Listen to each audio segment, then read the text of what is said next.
Assalamualaikum warahmatullahi wabarakatuh. Kami dari kelompok 4 yang beranggotakan saya sendiri Alvina Lalil Huda dan rekan saya.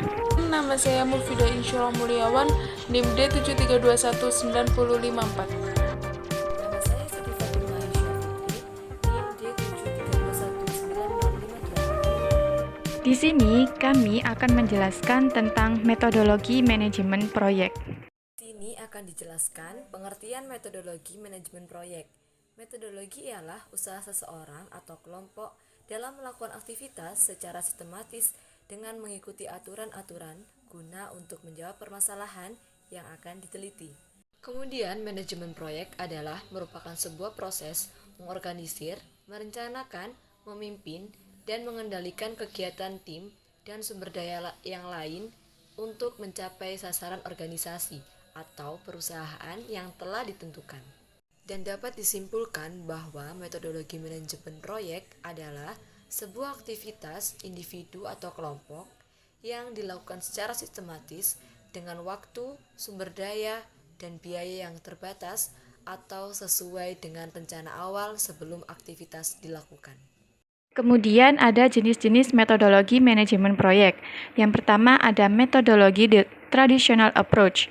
Merupakan suatu metode yang mengembangkan sistem dengan mengikuti tahapan-tahapan pada sistem life cycle.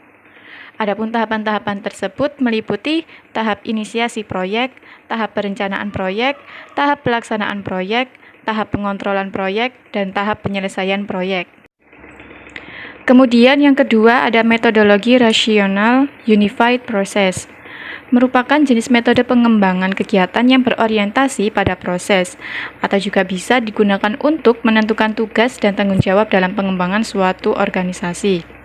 Adapun tahapan-tahapan pada metodologi ini meliputi: yang pertama ada fase inception, yaitu tahap memodelkan proses bisnis yang akan dibutuhkan. Kemudian yang kedua ada fase elaboration, yaitu tahap perencanaan arsitektur sistem atau desain sistem. Kemudian yang ketiga ada fase construction, yaitu fase atau tahap mengembangkan komponen-komponen dan fitur sistem serta diintegrasikan ke dalam software. Kemudian yang keempat ada fase transition, yaitu tahap pelatihan user dan pemeliharaan terhadap user yang telah dibuat sebelumnya. Kemudian yang ketiga ada metodologi Critical Care Project Management.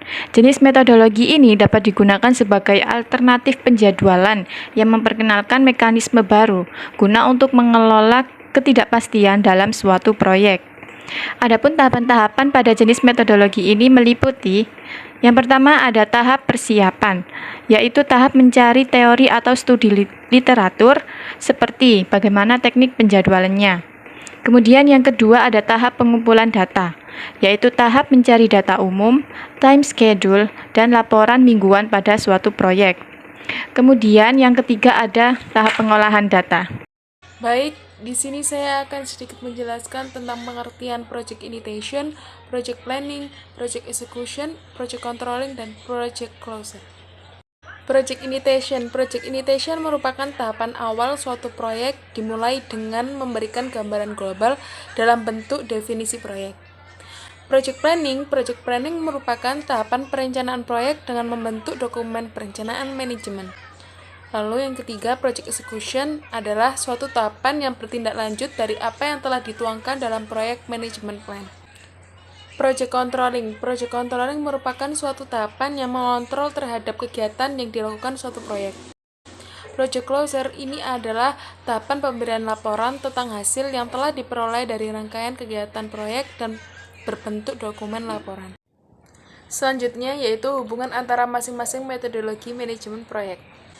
Yang pertama dimulainya dengan initiation process. Kemudian yang kedua yaitu dilakukannya planning process.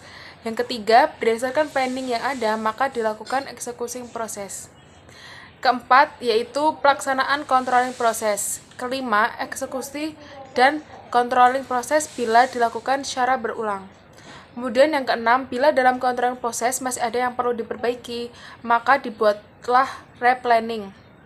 Yang ketujuh yaitu dari replanning atau planning update, maka dilakukan eksekusi proses, kemudian dilakukan controlling proses.